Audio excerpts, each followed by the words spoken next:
durante todo o mês de outubro, aqui estaremos todas as segundas-feiras celebrando a doutrina espírita, celebrando Kardec, com muito amor, com muita gratidão, reforçando ainda mais o nosso compromisso e os valores da pureza doutrinária. Então nós convidamos todos vocês a participarem ativamente durante esse mês de outubro das nossas palestras, as quais serão proferidas todas as segundas-feiras, justamente reforçando todo esse compromisso. Vão ser noites maravilhosas, noites inesquecíveis, celebrando esse quarto meia. Agradecemos também a presença dos irmãos do canal do YouTube, Alimento da Alma, em especial o nosso irmão Jonathan, que durante esses 4 anos esteve aqui conosco, registrando esses momentos inesquecíveis da nossa casa. Aproveitamos também para agradecer e dar boas-vindas aos nossos irmãos conectados através do canal do YouTube, Centro Espírito Semeador. E aí, meus irmãos, para brilhantar ainda mais essa noite, nós iniciamos com o coral. Vamos todos cantar juntos, numa só alegria, numa só energia, para celebrarmos ainda mais essa noite com muita gratidão a Kardec, muita gratidão à doutrina espírita. Sejam todos bem-vindos novamente, que Deus os abençoe.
darmos continuidade, nós convidamos o Newton Merink para a leitura da mensagem inicial e a prece. Newton, por favor. Boa noite, meus irmãos. Boa noite. A mensagem hoje, meus irmãos, é assim: irmãos amados, paz seja convosco. Felizes os que compreendem o verdadeiro propósito da vida, que na caridade verdadeira está o caminho para alcançarmos o simples título, o título mais nobre de sermos filhos do Pai, filhos do Criador, no sentido mais amplo de amarmos de forma universal. Felizes o que despertam a consciência para a moralidade, que ilumina o ser e transporta para as paragens cada vez mais cheias de alegria, de virtudes e de auxílio. Meus irmãos, já sabemos que existem dois caminhos: o caminho largo, em que nos perdemos nos prazeres passageiros, em que buscamos entorpecer a consciência fugindo dos deveres, caminho de perdição e de sofrimento, mas que com a graça do Pai se torna um caminho tortuoso de reparação. Já podemos e devemos buscar o caminho estreito, que a consciência acusa, caminho de renúncias, caminho que não estamos sós, em que a individualidade dá lugar à coletividade. Muitas vezes parece difícil servir, mas ao servirmos, meus amados irmãos, a felicidade nos sorri. Sentimos a esperança que nos abastece o ser e podemos vislumbrar o sol da fé a clarear esses caminhos que vão se tornando mais suaves. Meus irmãos, quando o discípulo bem-amado do Cristo, missionário da terceira revelação, hasteou a bandeira da caridade e com tanta propriedade deixou marcado para sempre na terra a máxima: fora da caridade não há salvação. Hasteava uma vez mais a bandeira do Cristo, caminho da verdade e da vida, nos norteando a irmos de encontro a Deus, nosso Pai. Nessa prática de amarmos, neste esforço de amarmos a nós mesmos, reconhecendo quem somos, mas sobretudo buscando a conexão com o Pai, para que ela se fortaleça a cada instante e um dia estejamos todos nós ao seu lado, filhos de Deus. Que assim seja. Vamos todos agora levar os nossos pensamentos a Jesus, primeiro agradecendo a oportunidade de podermos estar aqui reunidos em seu nome, rogando a Ele que possamos absorver todos os ensinamentos que forem aqui direcionados, para que consigamos aprender e colocar em prática nas nossas atitudes, nos nossos pensamentos, nas nossas ações, buscando sempre extirpar dos nossos corações e da nossa alma todos os vícios, ao mesmo tempo desenvolver e praticar todas as virtudes que fazem com que a gente consiga alcançar a verdadeira felicidade, que a gente consiga realmente trabalhar o amor ao Pai, o amor ao próximo, buscando realmente a nossa transformação moral. Que o Pai e todos os trabalhadores do Cristo aqui presente possam intuir o palestrante e que possamos, em coletividade, absorver todos esses conhecimentos, ensinamentos em favor da nossa transformação moral. Que assim seja.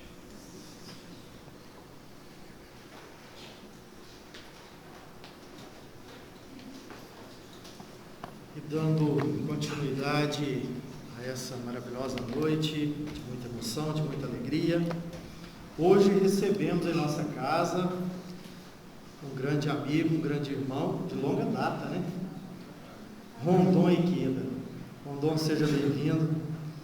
E para nós é uma gratidão muito grande ter você nesse dia tão especial para nós e trazer um tema tão relevante e importante para a nossa compreensão, que é missionário da terceira revelação.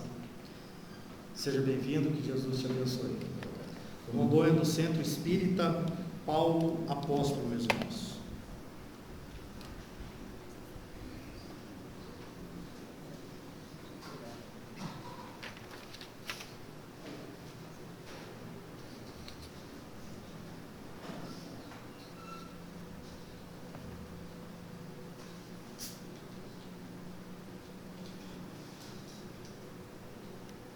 Então, boa noite a todos. Alegria estar aqui com vocês novamente. Uma satisfação que nessa noite de comemoração que possamos refletir Kardec, essa figura que certamente um missionário que se preparou com muito afinco, com muita dedicação, com muita disciplina, para que esta revelação chegasse até nós.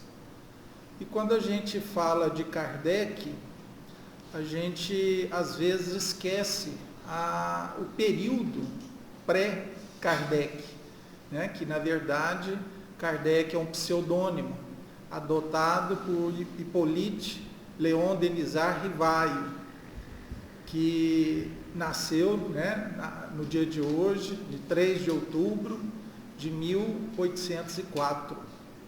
E anterior à codificação, essa missão que Kardec assumiu, a gente sabe de pelo menos 2 encarnações que ele teve na Terra. E essa revelação, essa mensagem, está na revista O Reformador, né, da FEB. Em maio de 2000, nós temos um artigo em que fala sobre um livro publicado fora do Brasil, intitulado Herculano, que foi um livro psicografado pela Vera Kriganovsky. E o espírito que traz essas mensagens, essas revelações, é o espírito Rochester. E ele conta que, num passado muito distante, Kardec teve a personalidade de um soldado romano. Ele reencarnou na mesma época, né, de Jesus, e ele teve um encontro com Cristo. Então, o nome desse soldado romano era Quirilus Cornélius. E ele, sabendo da missão do mestre, das coisas maravilhosas que ele realizava, consolava, curava, e ele ficou encantado com a figura de Jesus. E vejam que não existem coincidências. Ele estava fora da Judeia e foi deslocado para que acompanhasse esse processo da crucificação do Cristo. Então ele estava encarregado, após o martírio do Cristo, já aguardando a sua crucificação, de levá-lo até as cruzes, né, que ali estavam sendo preparadas. E ele, vendo Cristo naquele sofrimento, sem o conhecê-lo, ele faz uma proposta para o Cristo. Você que está aí trabalhando, ajudando as pessoas, eu não estou à sua altura. Eu gostaria de ceder as minhas roupas para que você saísse daqui. E essa chave, que você vai encontrar um pequeno portão nesse corredor estreito e sair. Você vai encontrar nessa viela várias casas e vai encontrar as casas dos meus amigos, que lhe darão guarida, e você terá a possibilidade de sair da cidade, de se esconder. E eu morrerei no seu lugar. Forte, né? Então, uma pessoa que dá a sua vida na causa daquele que se mostra o verdadeiro mestre, né? Aquele que vem trazer a lei de amor até nós. Então, para a gente entender que tudo isso tem uma preparação, tem um motivo, Jesus recusa essa oferta e diz que ele se compadece com tamanha, né, voluntariedade daquele soldado romano, mas ele vai morrer pelo Cristo mais tarde, que não será agora, e o fogo lhe consumirá. Olha que interessante, né? Jesus já vendo a futura reencarnação desse soldado em outro país, na Tchecoslováquia, onde ele assumiria a condição de um teólogo, de um padre. e ele teve dissidências com a igreja, porque naquela época era proibido que qualquer pessoa da sociedade lesse a Bíblia, ou o Velho Testamento. Então, tudo que aquilo que era considerado obra sagrada, a população não poderia ler. E esse padre, que tinha o nome de batismo de John Hus, ele foi contra a igreja. E por conta dessa dissidência, ele foi condenado à fogueira. Então, Jesus já percebia, né, há muitos séculos atrás, aquilo que iria acontecer com esse soldado em 1415, em Praga. Antes dele ser queimado na fogueira, ele revela que vocês estão queimando um ganso. Rus significa ganso. E ele vai renascer como um cisne, que ninguém será capaz de lhe retirar a vida. Então, uma pessoa nesta condição, ele já não é considerado um espírito de terceira ordem, capaz de enxergar até a sua destinação futura em outras encarnações. Então, estas revelações estão na revista O Reformador, de maio do ano 2000. E para entender essa característica de elevação espiritual que nós percebemos em Kardec, existe uma obra do Chico, intitulado Cartas e Crônicas, que tem um capítulo intitulado Kardec e Napoleão. Então, antes da reencarnação de Hippolyte Léon Denis Rivaio, na França, ele, em espírito, ele teve uma missão de convencer a Napoleão a não usar da sua austeridade e fazer da França uma reforma em busca da paz. E a gente sabe que isso não foi cumprido por Napoleão.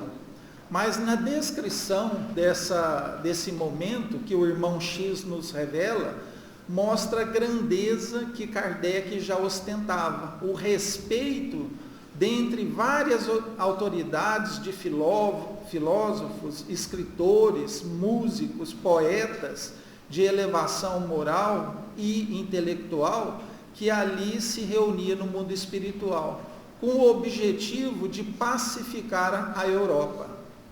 Só que Napoleão, ele travou guerras sangrentas em torno da França, com o objetivo de aumentar o domínio do seu império. Então, isso também fez com que a história revelasse que muitas coisas negativas ocorreriam por esse descuido de um governante, de um imperador da época. Bem, Hippolyte Léon Denis Rivaio nasce em Lyon, uma cidade da França. E boa parte da sua vida ele não viveu em Lyon. Viveu aos 10 anos, por ele pertencer a uma família de magistrados, com condições financeiras, ele foi à Suíça em busca da sua instrução. Então, saindo de Lyon aos 10 anos de idade, ele vai para o Instituto de Yverdon, dirigido pelo ensino e o educador Pestalozzi, que na época utilizava várias pessoas de outros países para ali buscar a sua instrução, o seu aprimoramento intelectual. E Pestalozzi, ele tinha uma característica interessante, ele percebia nos seus alunos aquilo que ele mais se destacava e colocava com aqueles grupos de alunos que não tinham um bom aprendizado naquela área, naquele setor, naquela disciplina. E Kardec, ele conviveu com diferentes alunos de diferentes planetas, de diferentes países que ali estavam em busca da sua instrução.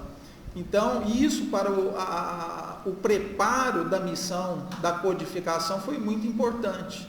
Isso forçou a Kardec a se aprimorar nas suas disciplinas, na questão até da sua linguagem, porque futuramente ele precisaria comunicar-se com outros médios, com outros centros, com outros países de diferentes línguas. Então, além do francês, Kardec falava fluentemente o inglês, o espanhol, o alemão, o italiano e o holandês. Então, para aquela época, saindo, né, de Lyon, indo estudar na Suíça, tendo por volta dos 20 e poucos anos retornado a Paris. Então, interessante que aos 27 anos ele encontra, né, a sua futura esposa, onde ele casa com a Marie Gabrielle Boudin, que foi o seu braço direito na sua missão da codificação. E para aquela época não era comum, né, um homem casar com uma mulher mais velha do que ele. E Amélie tinha 9 anos de idade, né, acima de Kardec, ela era mais velha do que ele. E que nada por acaso, eles não conseguiram ter filhos, né? Então, a proposta, né, desse missionário, e grandes missionários que nós comparamos na nossa história, percebemos que o laço familiar, a responsabilidade e a tutela, né, da filiação, isso causaria obstáculos e dificuldades no seu trabalho. Então, até essa idade, né, ele conseguiu trabalhar, se educou, mas teve dificuldades financeiras em se manter. Então, apesar dele ser oriundo de uma família de magistrados, ele não herdou fortuna. Ele tinha que trabalhar, dar aulas, aprimorar no seu conhecimento, e através disso ele era conhecido na França por um grande educador. Tanto é que ele ministrava aulas de física, de matemática, de oratória, de fisiologia, anatomia comparada. Então, ele, para a época, ele tinha um conhecimento muito diferente da maioria das pessoas. Escreveu várias obras, vários livros, principalmente relacionado à questão da educação na França. Então, ele dava aula também de francês. E isso fez com que ele continuasse o seu trabalho, a sua dedicação. E a gente lembra que ao redor de 1850, 1845, começou a ter os fenômenos físicos, tanto na Europa quanto na América. Então, nos Estados Unidos, na Inglaterra, na Rússia, na França, houve os fenômenos físicos. Então, os fenômenos da mesa girante foi algo que instigou a curiosidade da maioria das pessoas. Só que aqueles fenômenos, na mente daquelas pessoas despreocupadas, até inconsequentes, achava que aquilo era o quê? Algo prazeroso, algo de diversão. E Kardec, quando foi convidado por um amigo chamado Fortier, ele duvidou desses fenômenos.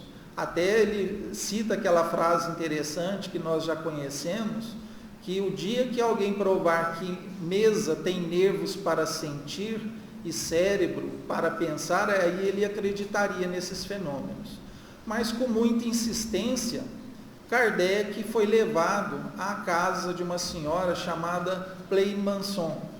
E nessa noite de reunião com outras pessoas, ele ficou boquiaberto, porque as mesas não só movimentavam, paravam no ar, mas também respondiam questões muitas vezes complexas.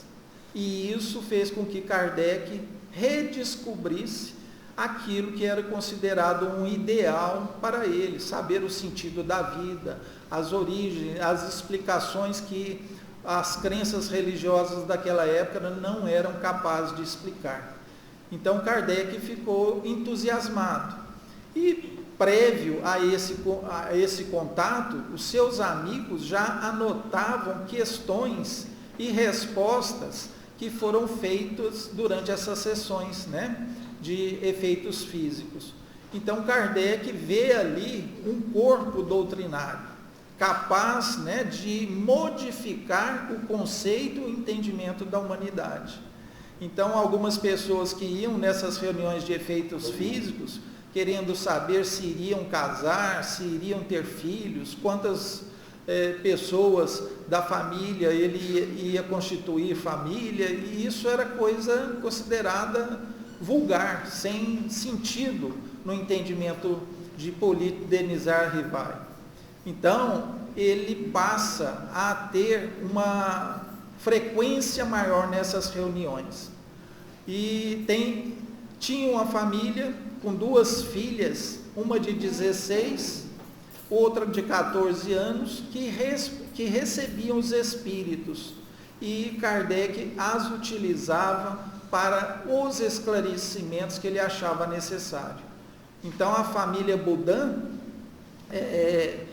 a mais velha Caroline e a Jolie, a mais nova, recebiam espíritos, e dentre esses vários espíritos, existia um que sempre estava nessa reunião, que era o Zéfiro.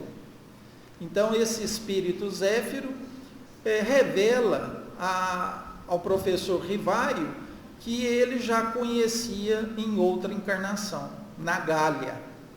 Então Kardec tem a notícia que ele era um druida, ou seja, era uma pessoa ligada à religião, um sacerdote, e que ele tinha o nome de Allan Kardec nessa época. E ali ele enxerga a divisão que deveria ser feita. Até então, ele era conhecido pelas suas obras, pelo seu ensino, como professor Rivaio. E, tendo a missão de compilar essas obras, ele passa a adotar o nome de Allan Kardec, porque ele tinha o entendimento que estas revelações não eram dele, ou seja, o conteúdo não lhe pertencia. Da mesma sorte que Chico falava isso, né, que essas obras não me pertencem, eu sou só o intermediário, né, eu sou o carteiro, eu só entrego as cartas, mas quem escreve essas mensagens são os espíritos. E professor Rivaio era conhecido na sociedade como Allan Kardec, ele não escondia isso não ficava oculto ao conhecimento da sociedade. Apesar da gente ter o entendimento das suas principais obras, né, o Pentateuco Kardeciano, a Revista Espírita, mas Kardec, já nesse momento da codificação espírita, ele escreveu 32 obras, né, literárias, e dentre essas 32 obras, 23 são livros, ou seja, nós conhecemos parte da sua obra, e é muito pouco, porque nós não temos o hábito, por exemplo, de ler a Revista Espírita, né, que é uma obra complementar ao Pentateuco, que é muito importante para dar o entendimento naquilo que acontecia na sociedade, como que a sociedade respondia àqueles problemas, aquelas provocações, e isso fez parte da vida de Kardec. Então, as principais obras que nós vamos relembrar, que Kardec trouxe até nós, é o Livro dos Espíritos, que muitos falam que Kardec nasceu, né, na mesma data que foi lançada o Livro dos Espíritos, em 18 de abril, né, de 1857, que comparativamente é uma analogia que a gente pode aceitar, em que ele, na primeira edição, lança 501 perguntas e respostas. E esse livro tinha muita dúvida se ia vender, e foi um sucesso, a ponto de ter que fazer novas impressões dessa obra. Mas o Livro dos Espíritos que nós conhecemos na atualidade não é aquele da primeira edição. É um livro que foi atualizado, e a segunda edição ela só foi lançada em 1860. já com as 1019 perguntas e respostas. Então veja que esse trabalho do Livro dos Espíritos, desde o início da coleta das respostas dadas por espíritos diferentes, porque Kardec adota um sistema científico, um método científico. Então, é o estudo, né, comparativo, em que ele faz com vários médios de diferentes regiões, tanto na França como em outros países, com aquela mesma pergunta.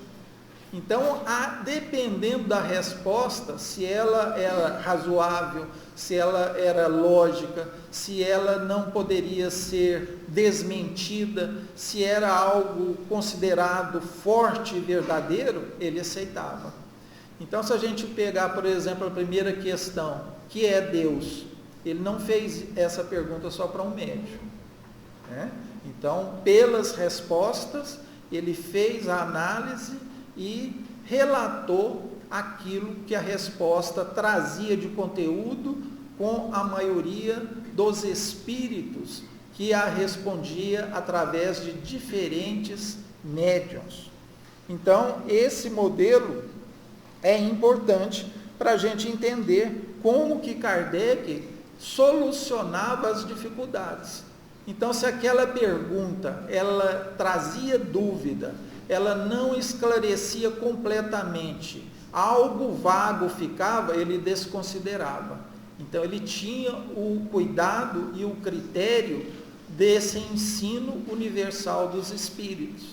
Então, esse ensino universal dos espíritos trazidos até ele fez uma compilação daquilo que realmente poderia ser publicado. E a gente lembra, né, que esse livro dos Espíritos, ele motivou o surgimento das outras obras, até completar o Pentateuco. E se a gente lembrar das partes do livro dos Espíritos, a primeira parte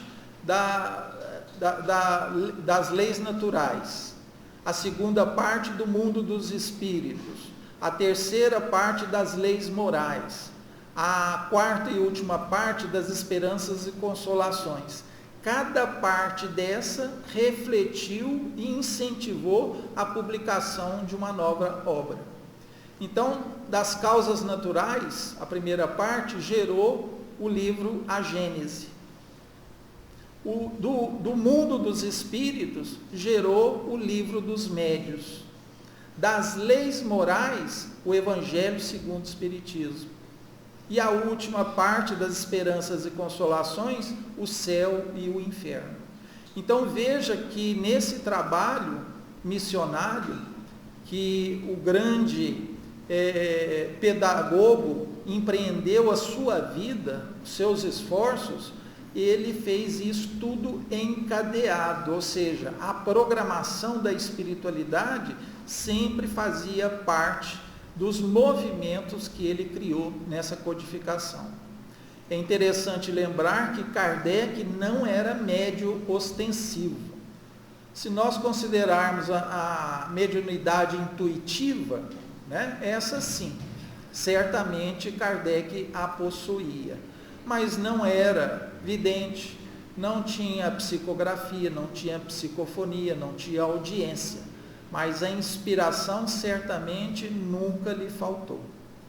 É importante lembrar de uma obra que é muito lembrada para nós entendermos a vida de Kardec, que são as obras póstumas, que é um livro, como o próprio nome diz, que foi lançado depois do seu desencarne, apesar de todas as anotações serem do punho de Kardec.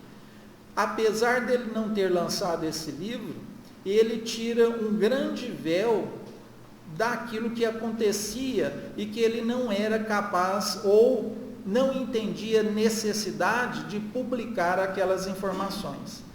Então, essa comunicação que a gente cita, né, na família Budan, em que o espírito Zéfiro se manifesta e fala da identidade de Kardec em outras encarnações, e ele entende ser interessante manter esse nome, também outro espírito se apresenta, e que naquele momento ele se identifica como a verdade. Kardec ficou muito assustado, né? Querendo saber mais, e esse espírito pede descrição. Só mais tarde que a gente percebe a grandeza que esse espírito se revela, que é o próprio Cristo. Ou seja, é o novo encontro daquele espírito que lá no martírio de Jesus ele se encontra. Agora, esse soldado romano, mais aprimorado intelectualmente e espiritualmente, é capaz de assumir uma grande responsabilidade da codificação. Como todo missionário, pois não? Como todo missionário, ele não se enche de orgulho e vaidade, e pergunta aos espíritos, ao espírito a verdade. E se eu falhar nessa missão da codificação? O espírito da verdade responde: você acha que Deus colocaria essa responsabilidade na cabeça só de uma pessoa? Se você não der conta, outra pessoa assumirá o seu trabalho. Então ele percebe, né, que ali ele teria também, através da revelação do próprio Cristo, que ele teria dificuldades, que ele padeceria da sua saúde devido ao grande esforço do seu trabalho, mas que isso seria recompensado. Então, Kardec nos mostra a dedicação dada, né?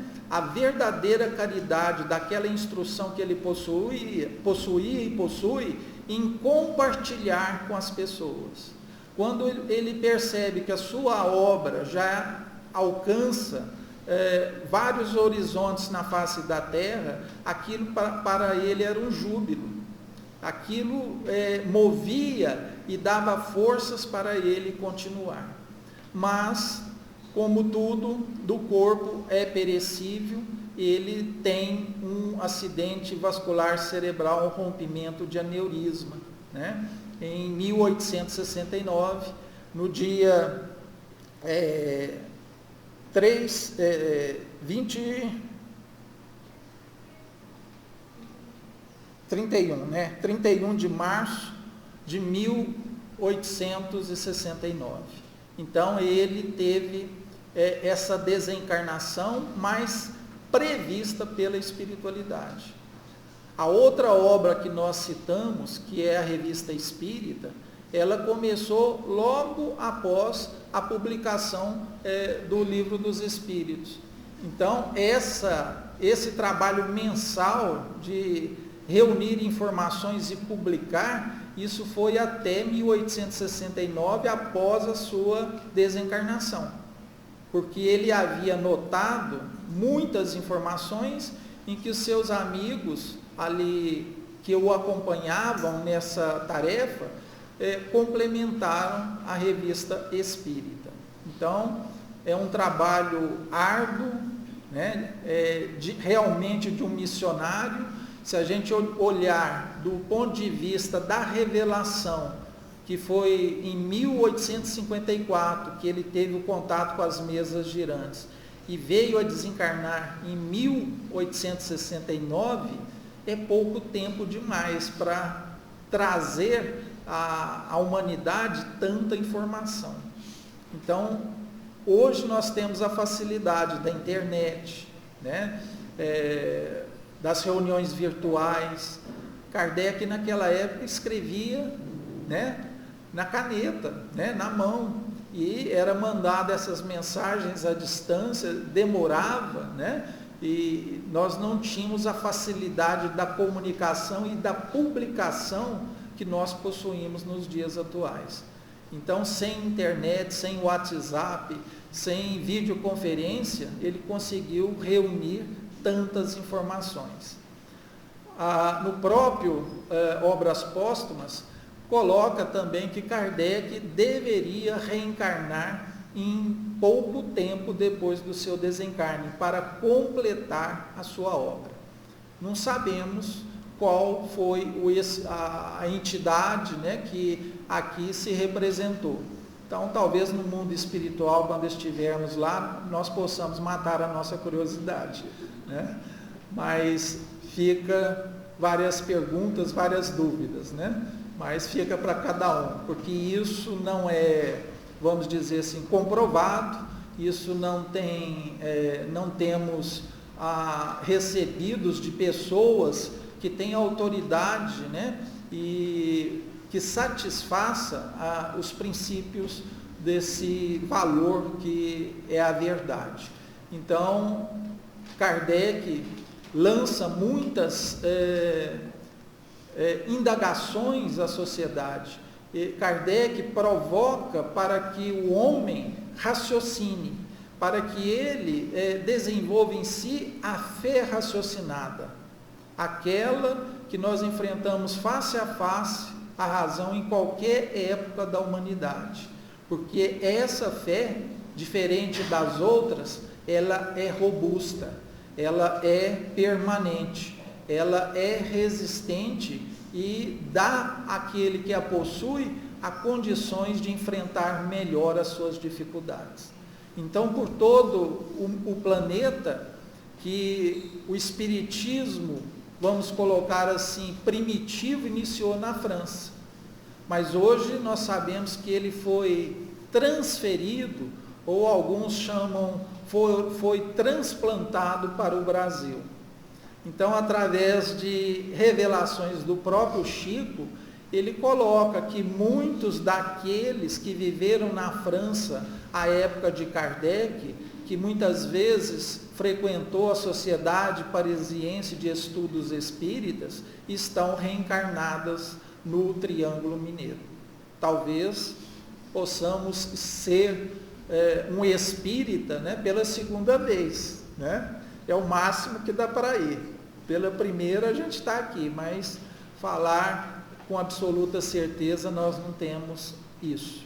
Então, diante do momento, né, dessa comemoração, nós queríamos deixar essa mensagem, que Kardec, o grande educador, ele revela que o verdadeiro espírita é aquele que se esforça, né, aquele que se dedica para imprimir um desenvolvimento e domar as suas más inclinações.